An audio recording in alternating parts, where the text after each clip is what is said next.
Welcome back to Mind Odyssey.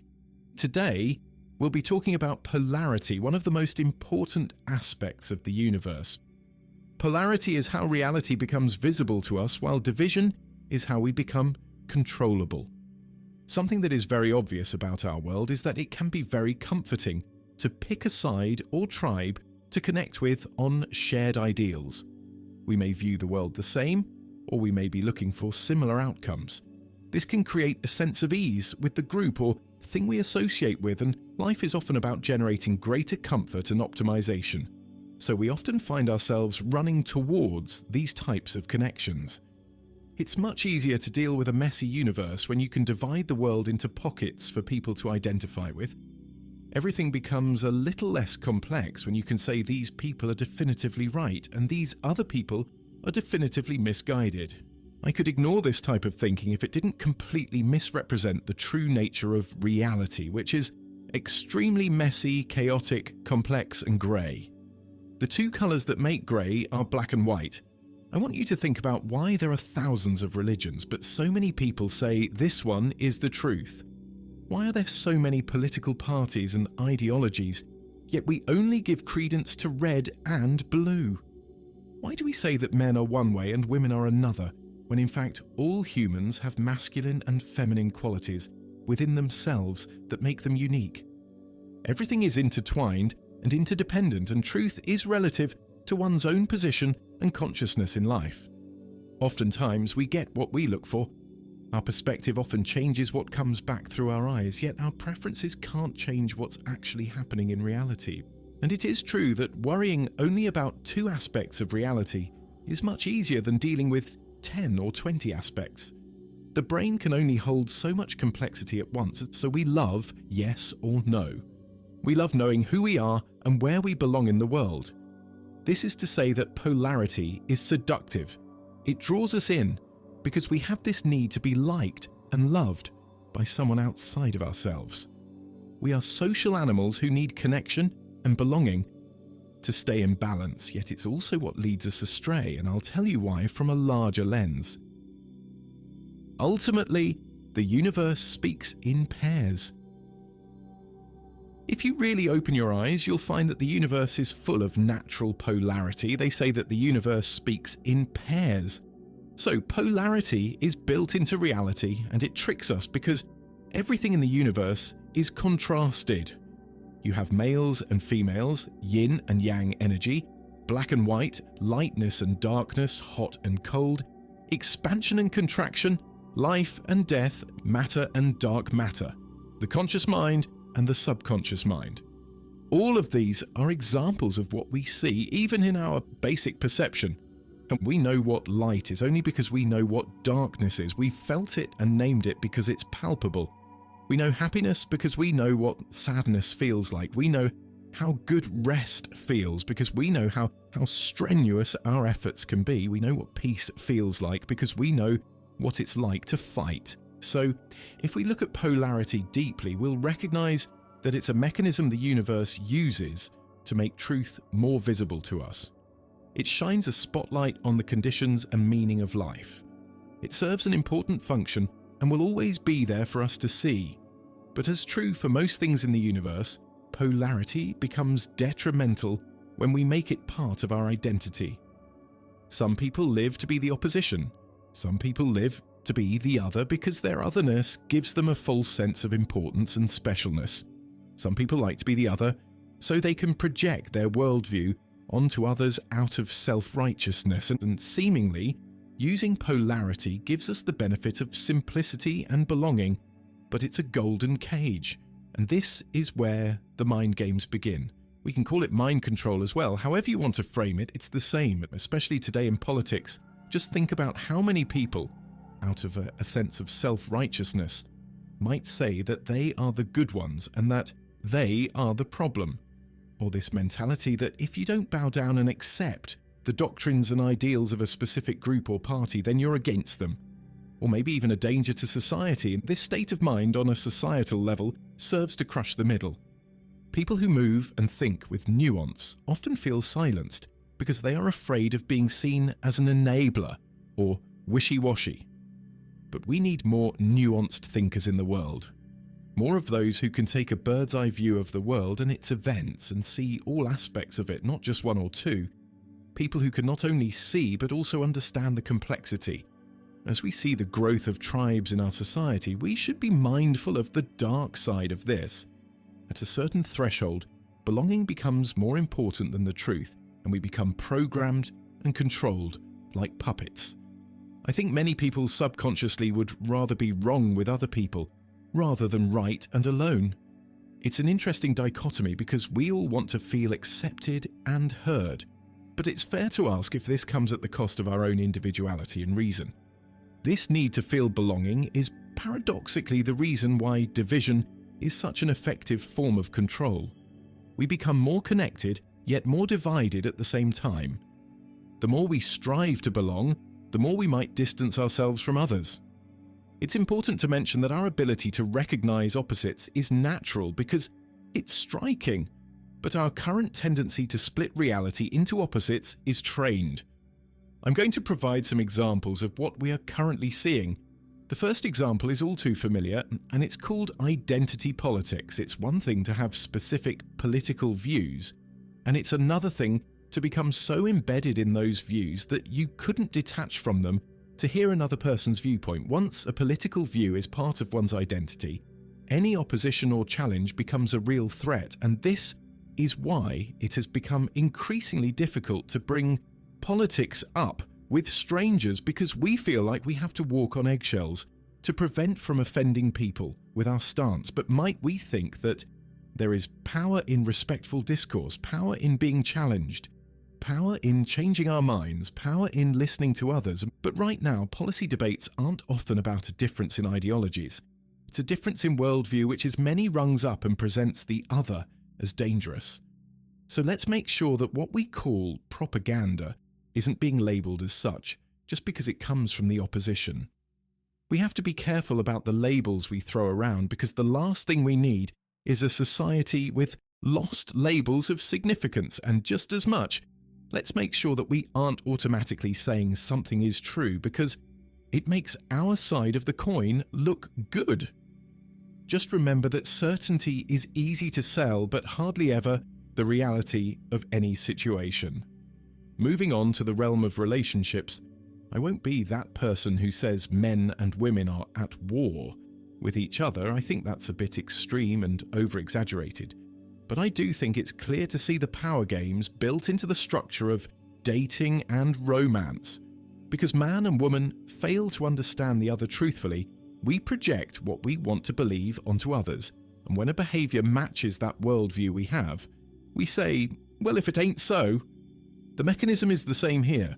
In this case, polarity is trying to make up for our lack of comprehension in the realm of complexity. When guys say all girls are the same, that is a declarative and narrow way of thinking, and a cover-up for his inability to read women. When women say all men are trash, they are not taking responsibility for their actions in the downfall of their previous relationships.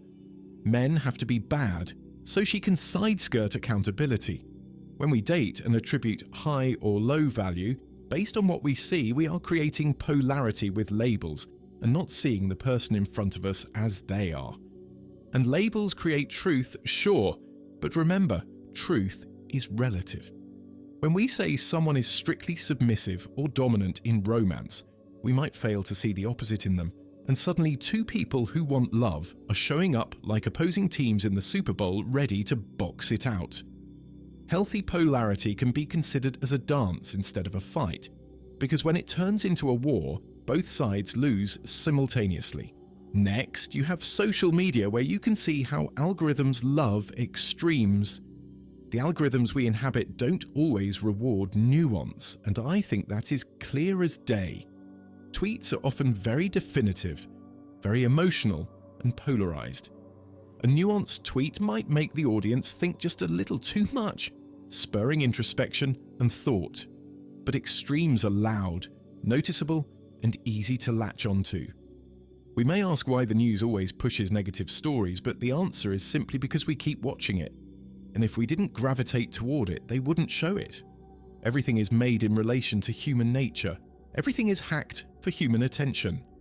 There is a lot of energy behind outrage, and that can lead to a click. We share content because we want belonging. We comment because we are competitive. The point is that opposition and danger are easy to sell because the human brain is wired to recognize it. The whole aim of the human body is to survive as long as possible. Some people stay away from social media discourse, in which case they are choosing to flee. Many people stay involved in the discourse, in which case they are choosing to fight. It's the digital version of fight or flight. It's the digital version of surviving one's environment. This is not to say all of social media is negative or oppositional. You can find motivation, cuddly animal videos, and sports on there, but it's important to understand how you're feeding the algorithm, even just by looking at something for a certain amount of time. Say, for example, you look at and like a post that is responding to a tragedy. Well, guess what? You'll continue to be in the know about future tragedies and the correspondent outrage. When you engage, you enter the loop, and then once you enter the loop, polarization appears. And related to everything we've talked about is the morality split. Good versus bad, which are labels we attach to outcomes in the world. But growing up is realizing that most human behavior and most happenings in the world are not good or evil. It's really people acting in specific ways in response to life, as it's the universe playing out exactly like it should be, because it is playing out that way, and only we can attach meaning and our subsequent actions. So polarity not only exists in the way that we label things, it also exists in the choices that we make about life. Whenever we feel pain, we can have healthy and unhealthy ways of coping. We can lash out and be a detriment to others, or we can use our pain to improve ourselves. When we feel fear, we can walk through that fear with faith in ourselves, or we can isolate ourselves as a form of protection. We can love other people and try to do right by others despite our needs, or we can pursue our needs to any end necessary, undermining what the other person might need and want for themselves. We can learn about our trauma and use it to inform the ways we think and act in the world with others, or we can use it as an excuse to defend ourselves from closeness and understanding with other people. It's better, but admittedly harder, to truly understand others and what they are trying to communicate. The examples I just provided are roadmaps you can use to understand people better. If you always take what's on the surface, you could never understand reality. We are always told what's good and bad on the surface, but who has the control in that instance if we always take that information at face value? Life becomes more understandable when we read beyond the cover. The last example is self-improvement, which can serve as a mirror for all the things we aren't doing at the moment. This causes polarity to become a weapon that we use against ourselves in our own minds. We think about the version of ourselves that's focused, disciplined, and winning in life, and contrast it with the version of us that shows itself on a random Wednesday when we're tired, emotional, and inconsistent with our goals. It's easy to shame one side of the coin without realizing that both are part of you and serve healthy functions if you let them. Think about it. Whenever someone grinds really hard against their own nature for a week and then they crash hard for a week, further talking down to themselves, because of the crash, they fail to realize the issue here. Usually we'll try to force discipline again, and the same cycle plays out. If only we realize that hard work is sustainable only because we allow ourselves to play, explore, and rest. Life is about balance, and the universe will always find it, sometimes for you. This is why many hardcore workaholics are brought down to earth by health problems. They worked hard, made a lot of money, but maybe they neglected their fitness and mental health, and eventually it catches up to them. They weren't honoring the polarity of success. They weren't honoring the great balance. Another example of polarity in self-improvement is when we become so obsessed with self-improvement and the frameworks that we hear to the point where we stop listening to ourselves. We might fail to actually integrate the words we are hearing. We might use self-improvement as a crutch, as another addiction to satiate our appetite for meaning. It's like that person who spends all of their time reading books, which on the surface is a very healthy habit, although If it comes at the expense of socialization, then what one knows is mostly rooted in abstract knowledge and is not yet integrated.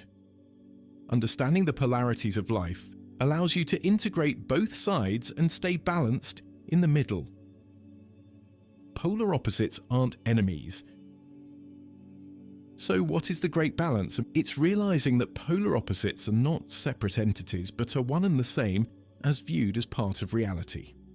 Opposites often depend on each other for existence, even if it's just to exist as a concept. Light doesn't exist without the concept of dark. Strength doesn't exist without the concept of weakness. Courage doesn't exist without fear. Even male and female energies, whether we want to think of them biologically, psychologically, or symbolically, are interdependent and interrelated. Even though we say one initiates and one receives, one directs and one nurtures, both sides can be overtaken by the other, meaning light can become dark and dark can become light. A nurturer can be direct and a natural leader can follow. The truth is that we have many different traits within us that express themselves in different situations. Everyone can be tender and firm. Women can be soft and relentless at the same time. Men can be ambitious and still at peace. So, the healthy maturation of this topic is integration, because when opposites integrate, something stronger forms as a result. It becomes its own complex entity that has a new level of power and influence. It's called range. It's called embodiment, and the power is in integration. And once we realize that the balance of life is about melding the opposites of life together, we can experience a greater unity with the universe, and a greater coherence can follow in all endeavors.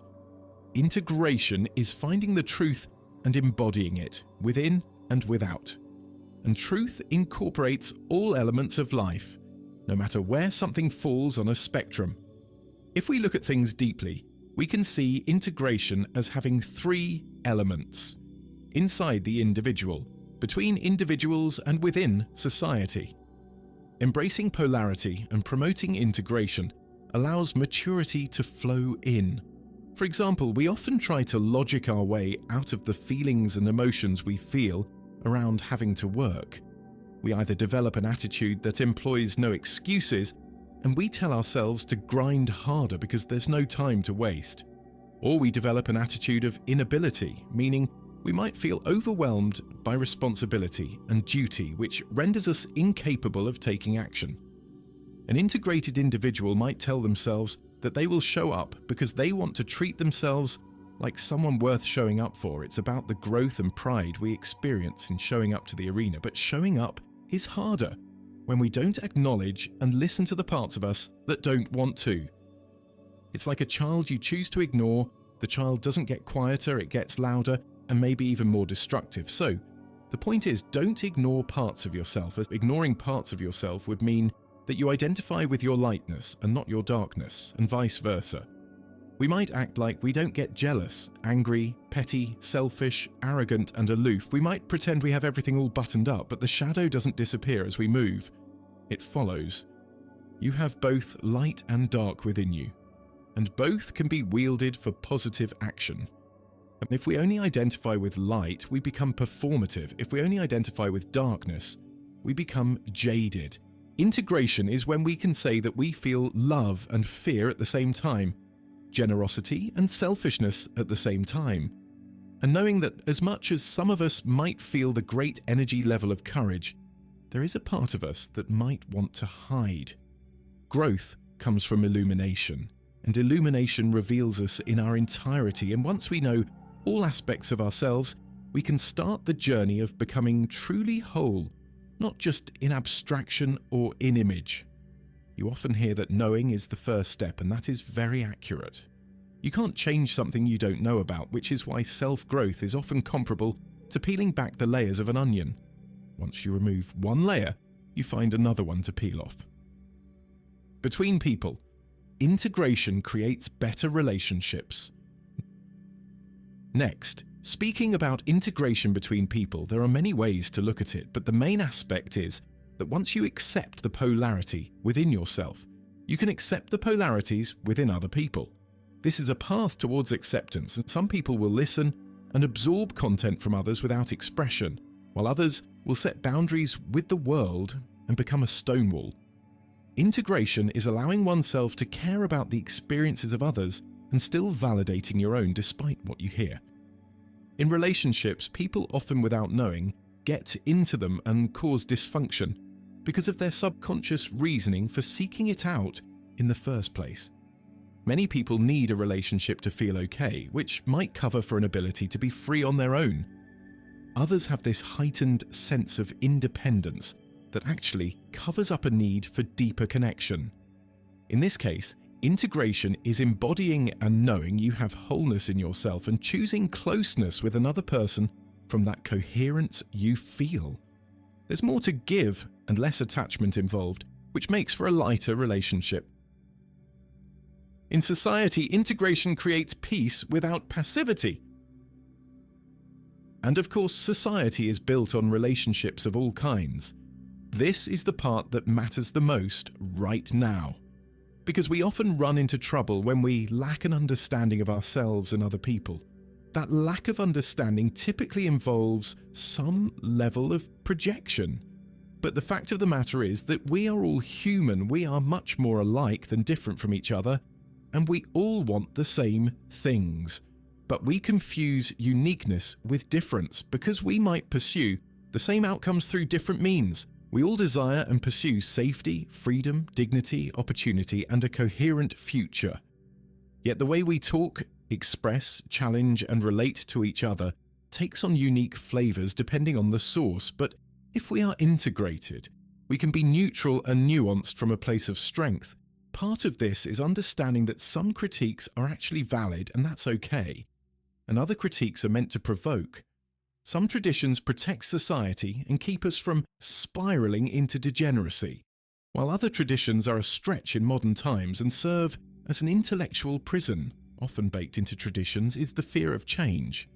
But change is necessary and may be the most constant element of the universe because everything is always in motion. Change is often necessary for the proper evolution of our thoughts, ideas, and systems. But of course, sometimes change can be reckless if it's not the proper time to do so. Ultimately, truth and integration comes from being able to hold complexity and nuance, which is what the world actually is. If you employ this type of mindset, you'll be hard to fool, you'll be even harder to control. And control comes from mind games. Ultimately, I think you understand where I'm coming from and the point I'm trying to get across. There's a reason why integration feels more difficult than choosing a side. You have to be able to voice that you don't know everything, that there's truth on all parts of the spectrum, and that there are multiple realities told from a different frame. So find truth in black and white, find truth in yin and yang, find truth in Republican and Democratic ideologies. Acknowledge both your conscious mind and your subconscious mind. Understand the beauty of life and death. We gain true freedom when we do. Freedom isn't picking the right side. Freedom is being too whole to be recruited by one. If you're down, I'd actually love your perspective on this. Where do you see polarity turning into division in your own life? Do you see this in politics, relationships, self-talk, and the internet? And where have you seen integration create something stronger? This is Mind Odyssey.